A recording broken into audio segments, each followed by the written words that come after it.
Hello, pumpkins. How are you today? Today I've decided to show you something and explain you the tech trees of War Thunder and why they actually are so bad. Because you see a lot of YouTubers talking how good is that tank, how bad is that tank, but the thing is that, at my opinion, a lot of them are just lying because they are having some partnership with Gage, and I suppose. Yeah.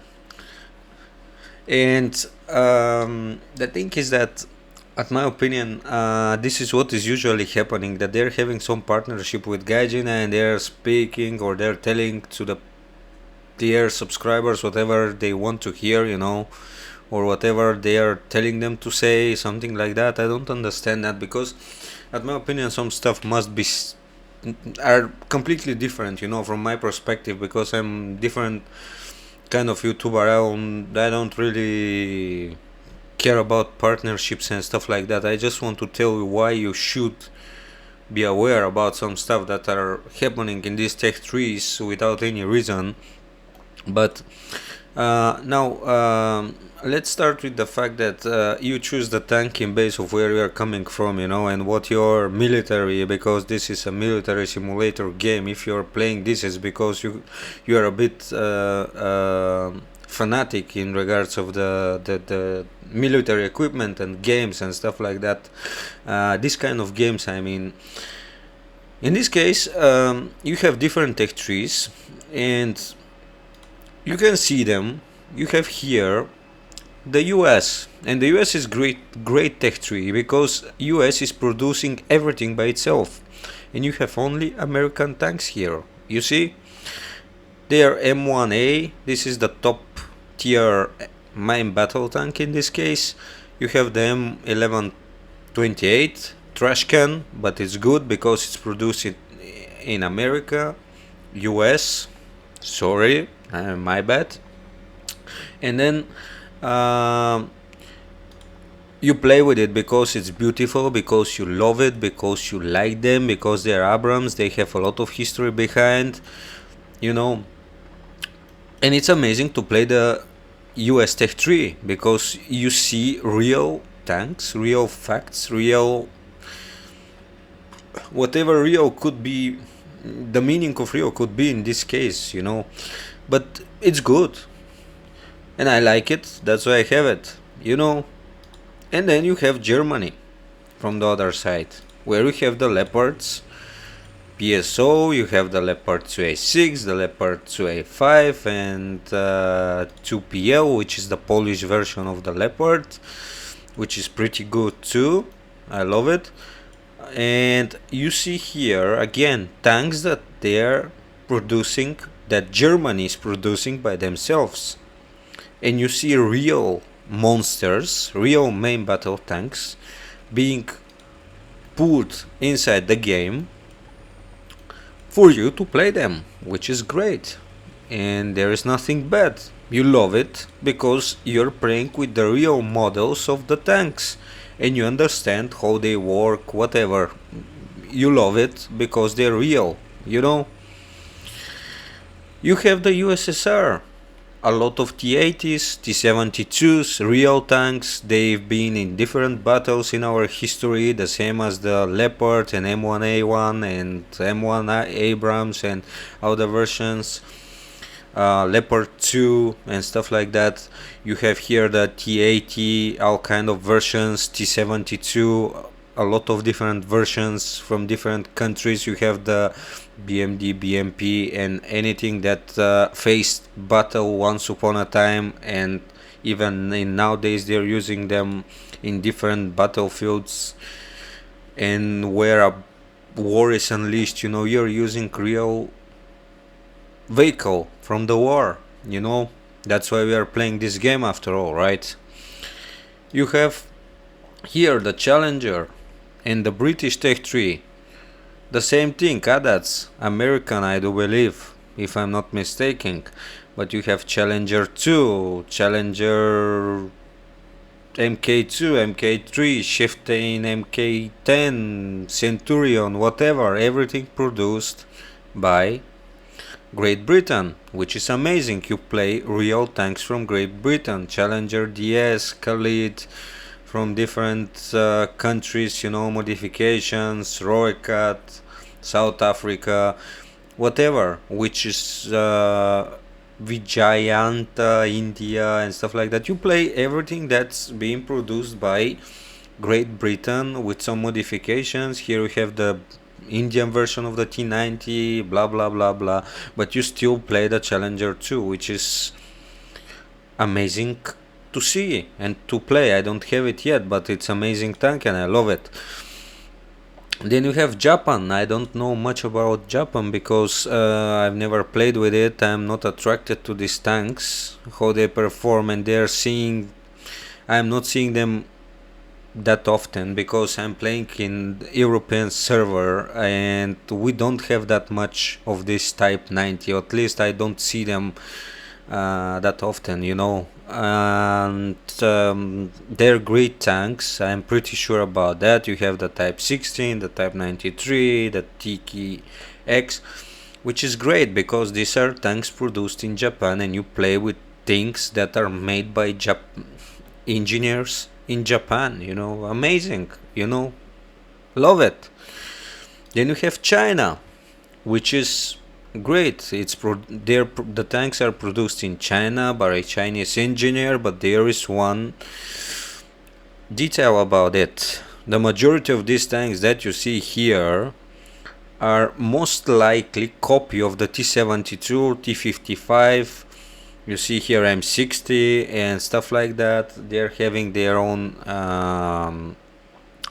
copy-paste ways of producing these specific tanks, like this one that's kind of T-55 with different turret, like I don't know, it's a bit of BMP, it's a bit of AA, it's a bit of who knows what, IFV, but it's slow, it's chunky, I don't know, I don't like it. You have the AA, which is Tor, but Tor is Russian actually, anti-air complex or platform, call it however you want. You have the WZ, which is some kind of T-72 platform, I'm supposing, because when you look at it, this is what it comes to my mind.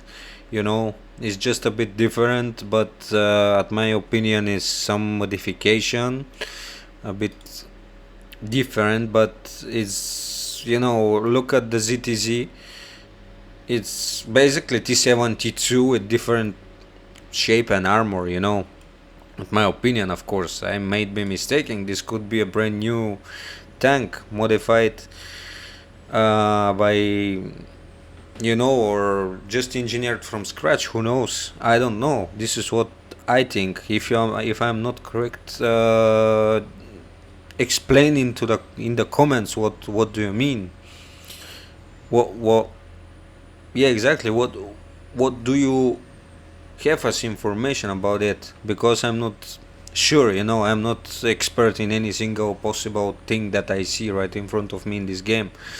But example, the ZTZ 96 is T-72, come on.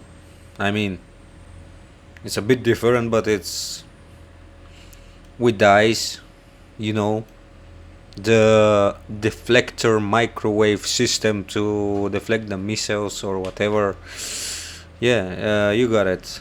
I don't know how it's called actually. I call it the eyes of the Russian girl. This is how I call them. So now we are arriving to a point where the mental breakdown is coming right in front of you. Just be aware about it. And here we have Italy. Yes, we have Italy. And in Italy, which is Western European country, we are part allied. But actually, it's NATO country. Gaijin, the snail, decided to do something really interesting here, because we have here the Italian Otto. It's called Otto R3, which is AA theoretically. SPAA, sorry, I'm calling them AA, it doesn't matter. Then we have the ZSU 57-2, which is completely Sovietic AA. And then we have the ZSU 23-4, which is another Sovietic USSR, SPAA, right? And then we have the SIDAM, which is, I don't know what it is. And you have the Ariete, which is the last of the list as a tank.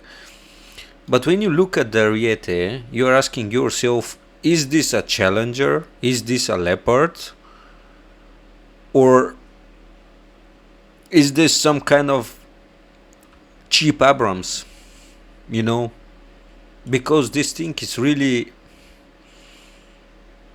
not that, apart the penetration of the cannon, which is not bad at all, the armor of this thing is like I don't know what I don't know, it's pretty weak. You can shoot it in the turret in any possible place and it's going just to die. You have this, which is the Freccia, and the only thing that, at my opinion, in this Tech 3 worth the grinding is the automatic, because it's really amazing AA, and it's carrying also APF SDS, but just 8 rounds, if I'm not mistaken, something like that. What the calculations the Italian engineers did, I don't know, but it's amazing.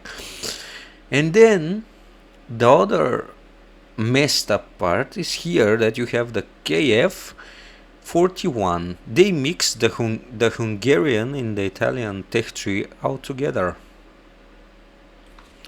Who knows why? And you see this, and you're asking yourself, what the heck is this thing here? It's making no sense. It's having missiles, fire and forget, which translates in the warthunder Gaijin snail language. You fire to the target, they forget where the hell is the target. That's it. I'm really surprised if I see this missile killing something. Really, you fire them, they forget where the target is. Fire and forget. That's why they're called like that. And you know, apart all the vehicles that you see in the Italian Tech 3 are just mixed between different European engineering stuff, like a bit from Germany, a bit from UK, a bit from Spain, a bit from here, a bit from there, you know. And the VRCCI don't yeah, exactly, it's Spanish, it's not even Italian. I knew it. This is Italian though. Yeah, Blindo Pesante Centauro. It's written basically heavy armored Centauro. Yeah, it's making sense. Don't know, don't like it, and it's really rare to see Italian tanks in the battles anyway. And it's even worse if you want to see this KF-41. I've seen just once from the last update, Sons of Attila. Just one time I have seen this thing in a battle, just once. Then you have France. Amazing engineering, everything is amazing, and they're creating their own, they're making their tanks, they're projecting their tanks, they're doing everything by themselves. It's really amazing. And the Leclerc is amazing tank. I have nothing to say. Really good Tech 3 to play. Mental breakdowns always, don't forget about them. Whatever you play, mental breakdowns are completely normal for this game. And then you have Sweden. By the way, I was saying about France that you'll enjoy it, and if you have this thing here, I mean, trust me bro, is the source, but this thing is monster. I've tried it and I said, what the hell is this bullshit? And then when I put this thing into a battle, man, this thing is a monster, and I'm not joking. This I'm X30 Super is another monster. I'm not joking. These tanks are just hilarious. You can do things that mean they are fast. And they're amazing. I love them. And now you have another interesting tech tree like the Italian one. The only thing that you can actually play with or play for are these two lines here, the Strav 122 and the CV90, a lot of numbers there. These two tanks, and this is the same AA that you can find in France actually, because it's Swedish, right? But it doesn't really matter in this case because yeah, this one is pretty good too. But you see here you have the finish part of the, yeah, I think it's the finish, right? Correct me if I'm wrong. Oh yeah, this is Finnish though, or it's Swedish. Yeah, it's Finnish, yeah. The flag is different, yeah. This is the Swedish ones and these are the Finnish ones. This is Swedish either. Yeah, this IFV is amazing, light tank, whatever. It's amazing.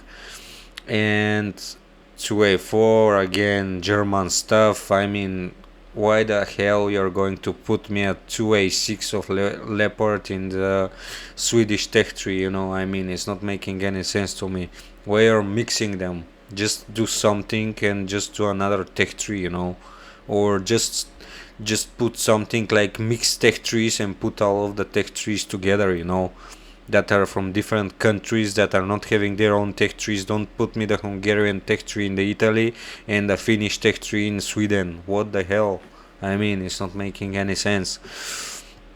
And then of course it's not bad, but if you have to grind it for the Straf and for the CV and for the STRF, that's it, nothing else. The other stuff that you can see and find here, they're basically, I don't know. I mean, this is some copy of the Gepard, probably, seeing it like that. This trash can here is, who knows what it is, it doesn't matter. And for the last part you have the Israeli tech tree, which is real pain in the butt to grind it. But when you arrive here, you see that you start from rank 4, and this Imp Chaparral is the worst AA that you can find on the market. The Macbeth is much better, at my opinion. What I can tell you for sure is that you'll enjoy really much these tanks, the Merkavas, because they're amazing. They're very tough cookies to deal with. So they are made in Israel. They are made for city environments, for urban environments, outside of the city. They're just amazing tanks, and they are going forward and backwards at the same speed, 64 kilometers per hour. They're amazing. I mean, I am enjoying them a lot. And then you have the line of the Galbatash and 7C and blah blah blah, and I don't know. They're amazing tanks with a lot of protection. All of the Israeli tanks are like that. They're just amazing.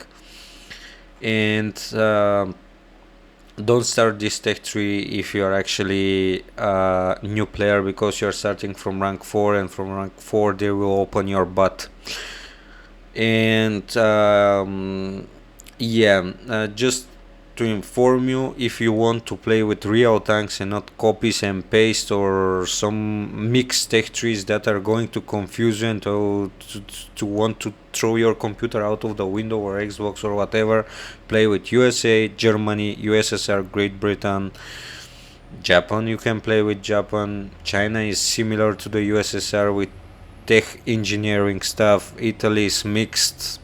You can play it for the Ariete tank and stuff like that. Leclerc, amazing for France. Sweden, mixed again. I don't know why. In Israel, their own tanks.